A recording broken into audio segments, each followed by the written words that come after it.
নমস্কার বন্ধুরা, আজকে আমি বানাচ্ছি পটল ছানার তরকারি। পটলের ভিতরে পুর ভরা ঝামেলা ছাড়াই কিন্তু খুব সহজ পদ্ধতিতে কিন্তু এই পটল ছানার রেসিপিটা আমি বানিয়ে নিচ্ছি। প্রথমে কিন্তু আমি দেখুন পটলগুলোকে খোসা আধা আধা করে ছাড়িয়ে নিয়েছি, আর এইভাবে দেখুন কেটে নিয়েছি দুদিকে। ভালো করে ধুয়ে নুন মেখে নিয়েছি। এদিকে মশলা নিয়েছি পোস্ত, কাজু বাদাম, আদা কুচনো, দুটো কাঁচা লঙ্কা, কিছুটা পরিমাণ ছানা কাটাটা আপনাদেরকে দেখালাম না। প্রথমে কিন্তু আমি পটলগুলোকে হালকা একটু ভেজে নিচ্ছি।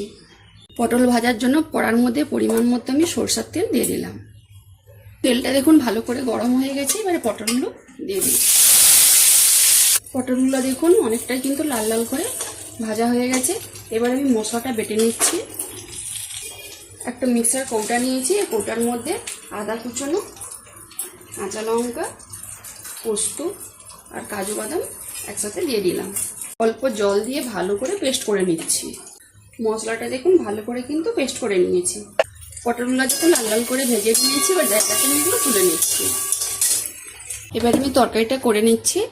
ওই কড়ার মধ্যে পরিমাণ মতো সরষা তেল দিয়ে দিলাম।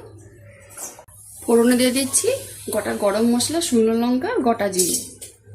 দেখুন পটল ভাজলে কিন্তু কড়াটা একটু কালো হয়ে যায়।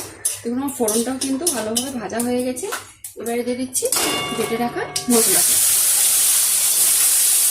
এবারে ওর মধ্যে দিয়ে দিচ্ছি আমি কালারের জন্য 1 চামচ কাশ্মীরি লঙ্কা গুঁড়ো, 1 চামচ মতো চিনি। ভালো করে মিশিয়ে কিন্তু মশলাটা কিছুক্ষণ আমি কষিয়ে নিই। মশলাটা দেখুন ভালোভাবে কষানো হয়ে গেছে, সাইড থেকে তেলও ছাড়তে শুরু করে দিয়েছে। এবারে দিয়ে দিচ্ছি ভেজে রাখা পটলগুলো। ভালো করে মশলার সাথে মিশিয়ে নিচ্ছি। করে মিশিয়ে নিয়েছি। এবারে দিয়ে দিচ্ছি পরিমাণ মতো জল। তরকারিটা দেখুন হালকা ফুটতে শুরু করে দিয়েছে, কত সুন্দর কালার এসেছে। এবারে দিয়ে দিচ্ছি উপর থেকে ছানাগুলো। ভালো করে ছানাটা আমি মিশিয়ে নিচ্ছি।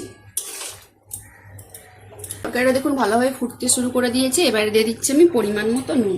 পটল ভাজার সময় তো নুন দিয়েছিলাম, অল্প একটু নুন লাগবে। দেখুন ছানা পটলের তরকারিটা কিন্তু হয়ে গেছে, কত সুন্দর কালার এসেছে। এবারে আমি উপর থেকে দিয়ে দিচ্ছি অল্প করে গরম মশলা গুঁড়ো, সামান্য একটু ঘি। করে মিশিয়ে আমি জায়গাতে ঢেলে নিচ্ছি।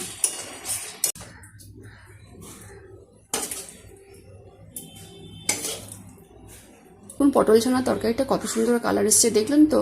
খুব সহজ পদ্ধতি কিন্তু পুর ভরা ঝামেলা ছাড়াই পটল ছানা তরকারিটা করে দেখালাম। আর অল্প ছানাতেই কিন্তু পটল ছানার তরকারিটা কিন্তু হয়ে গেছে। আর এই তরকারিটা কিন্তু সত্যি খেতে অসাধারণ লাগে, রুটি, পরোটা, লুচি যে কোনো দিয়ে। যদি বন্ধুরা রেসিপিটা ভালো লেগে থাকে তাহলে অবশ্যই একবার নিরামিষের দিন এইভাবে বানিয়ে খান।